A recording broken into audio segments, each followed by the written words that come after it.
So this could go almost anywhere. This could be, and it could be very funny. This could go any number of directions. So, hey, how are you? I'm good. I'm very good. Thanks for making the time. I Hey, love your office. That's fantastic. That looks oh, like thank you. that Yeah, looks thank like. you. I'm honored, and I'm honored to be here with you. That's great.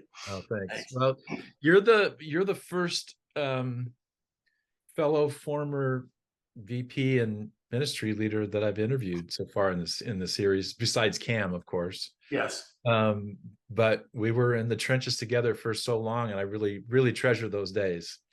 Um, Talk a little bit about your Continental experience. What has it meant to you, and does it show up in what you do today? We want to hear what you're doing. I know, but not everybody knows.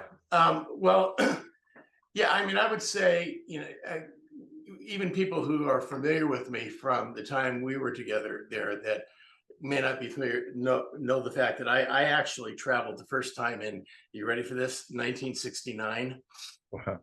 And I was on a tour with Ken and Nancy Waggoner. I was 16 years old. Um, those who know John Stemkowski was on the tour. Jim Custer was on the tour. I had Dave completely Donald, forgotten those. all these people.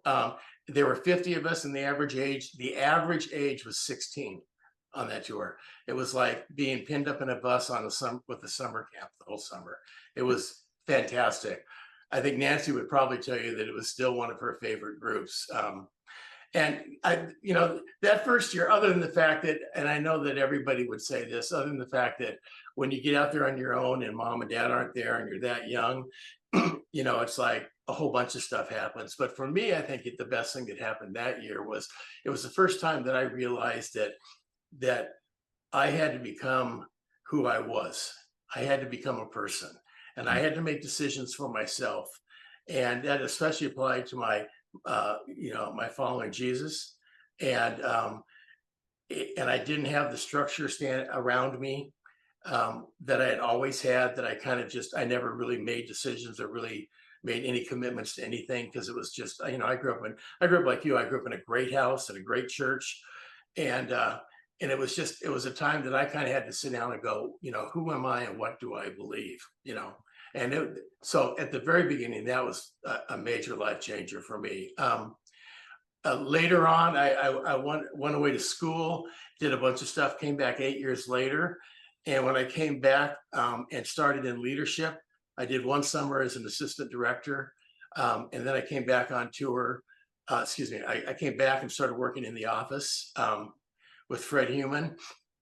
And Johnny Johnson had been running the talent department. He and Vicky were going to England to do the first British group. I think through that whole leadership thing, which I'm sure I've watched a lot of these, but I haven't seen them all, but I'm sure most of your directors and stuff would say it was like practical school for becoming a leader. I mean, in this day and age, with the way things are, it seems a little insane to take somebody who's 22 or 23, put them on a bus with 50 kids and say, all right, knock yourself out. Yeah. But we rose to the occasion, and it really helped teach me what I was capable of doing and what I was capable of being.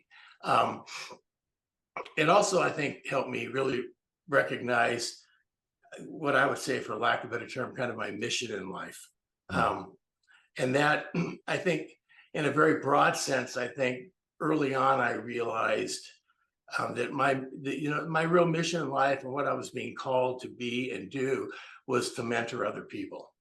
And that's played out through my whole career. So to the career side of things, I did Continentals. I was at Continental Singers for 14 years. And then I came back and I was running both companies, Continental Singers and Christian Artists, with the music seminar.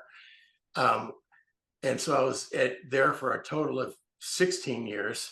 And then I left and moved to Nashville and went to work for Word Records, running Myrrh Records. And I ran Myrrh Records for 8 years. And during that time, we had Amy Grant on the label when I got there, and Brian Duncan. We also signed Jackie Velasquez. We signed Anointed.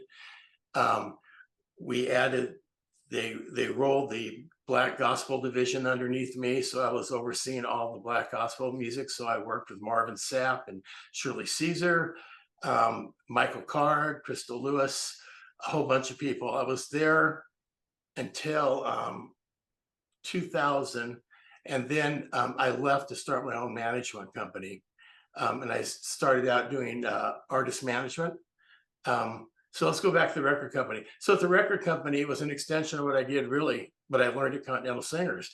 I'm out finding new people. When I first met with Jackie, she was 14 years old. I met her in a Hispanic, Latina Assembly of God church in Houston, Texas, and we signed her from there. And so for the established artists, you kept building what they had already established. And for the new artist, she was like a little girl. We had to literally surround her with a team and say, we're going to protect this girl, in the midst of her career. Wow. And then I went on to artist management and did the same, worked with Out of Eden, David Phelps, the Isaacs, Lincoln Brewster, and a bunch of other artists that made a record and never went anywhere. And then that morphed into, in the early 2000s, I started working with an author who had just written a book called Blue Like Jazz. And at the time, nobody knew who the book was. And it ended up selling well over 2 million copies. That was Donald Miller. And so that kind of launched me into the next phase of my career to what I'm doing now. And I'm working now with authors and speakers, and I'm putting on conferences. And again, it's the same thing. It's, what I do allows them to go out and do what they do. And so I think those are the things that I really learned and what I really benefited from. Wow. Talk about the leadership thread a little bit, as you look back over some of the leaders that you worked with and worked under in your Continental experience. Are there some sort of nuggets that come to your mind of things that really jump out at you when you say the name of a particular person?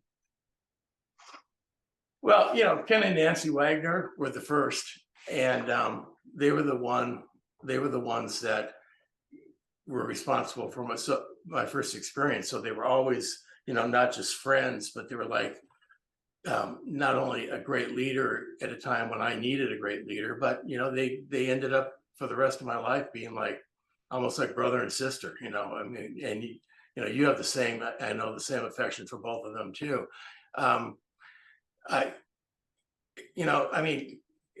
Cam is absolutely, has had a huge impact on me. And that is because, he's the one that he's the one that started it, and he's the one that had enough belief in me to say, you can get on that bus and you can take those people out there. And, at the time when I first started directing, I had this dream to do a brass group, and we had an orchestra, but we didn't have a big band. And I had gone to Berklee College of Music and had studied, jazz and all that other kind of stuff. Yeah. And I went to him and I said, I think we should do this. And he said, go do it, So I would say those two people, obviously had a huge impact. Chuck Bolte had a big impact on me also, just because he was a very, very good friend. And as we worked together. So yeah, probably the main people in terms of people that impacted my life kind of from a level up, and down. Yeah. As you reflect on kind of the broad landscape of your Continental experience, is there a particular concept that comes back to you all the time? As leaders, we are responsible to open the door for people and make them aware of what they're capable of. We're not responsible to do things for them. So, on a very broad note, what we all experienced was what I said earlier, the whole get on a bus with all these kids and knock yourself out. Right. But even on a more personal note, I think the thing I really learned, an example, I have an example. We were in Italy once, and we were actually in France, and we did a concert, and we were all staying at the YWCA. And, we told the kids, you can't go out at night. And in the middle of the night, Steve and Julia and Janice and I were sitting in the lobby of the place just talking, and somebody comes up to me and goes, you know, Bill over here, he's in the room and he's heaving his cookies up. And so we got up and I walked into the room, and he's in this room with a bunch of bunk beds and a bunch of guys, and he's bent over a trash can, and he obviously had been out drinking like crazy. Um, and so, you know, we kind of cleaned him up and got him back in bed and didn't do anything.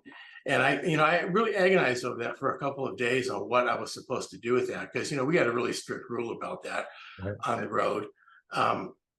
And, you know, the easy thing to do would have been to pack him up and say, hey, you screwed up, you're out of here. Sorry. But when we finally dealt with it, you know, I had a room full of kids, and there were a bunch of other guys that were drinking too. It wasn't just him. He was the one that got sick. And, you know, I remember standing in a room with all the kids, and I didn't want to point any of them out and embarrass them, but I just said, you know, this has been brought to my attention that this happened. And you all guys all know what the rule is, and you've backed me into a corner, and I'm not quite sure what to do with this thing. And I said, so I've thought a lot about it. I've prayed about this, and this is what I've decided to do. Nothing. And I'm going to believe in you enough to believe that you've learned the lesson you need to learn, and that you're going to take this and you're going to go someplace with it, and you're going to make something out of your life. And he was great the rest of the tour. I mean, it was a really fluke sort of a thing. But I got a letter from him 30 years later, 25 years later. And he was a pastor of a church down in the South someplace, a good-sized church. And he had a great life. He had a family. He'd been in the ministry his whole life. And he just wrote me to say, you know, the fact that you didn't punish me, but you gave me the opportunity, you know, to God to speak into my life and for me to be responsible for my own actions made all the difference in the world for me. So the idea that leadership isn't about telling people what to do. The idea is about allowing them to discover it and supporting them as they do that. I think that was probably the biggest lesson I've learned. Have you ever wished you could gift your life-changing Continental experience to someone else? Well, you can. Your monthly giving can make a huge impact for our teams all over the world. We'll have more than 20 Continental groups on the road, communicating in 7 different languages. The Continental story goes on, so keep writing your part of it by being on our support team. And our groups will say thank you in 7 different languages. All over the world, God's Spirit